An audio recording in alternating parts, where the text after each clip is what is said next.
Welcome back to our Excel Basics course. In this video, we'll explore one of the most important tools for making your spreadsheets stand out, the formatting toolbar. If you're ready to take your Excel skills to the next level, remember to follow the full course playlist, link in the description. If you're following the full course, be sure to check the link in the description to stay up to date with all lessons. Let's jump right in. Imagine you want to format the header of your table to make it clear and professional. First, we want the text to appear bold. Simply click the B icon on the toolbar. Want it italic? Click the I icon.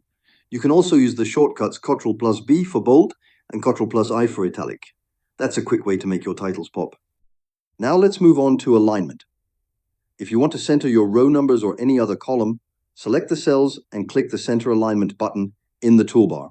It instantly makes your sheet easier to read. Let's say we have a status column with words like approved and rejected. For approved, we'll change the font color to green. Just select the cell, click on the font color icon, and pick a nice green. For rejected, we'll use red to signal attention. With just a few clicks, we've made our sheet much more readable and visually organized. We can also align text to the left, center, or right, depending on the content.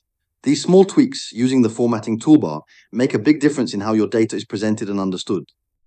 The formatting toolbar is your best friend for creating beautiful, easy-to-read spreadsheets. Give it a try and explore different styles that make your data shine. Thanks for watching. Don't forget to follow the channel and join us for the next Excel lesson, coming up soon.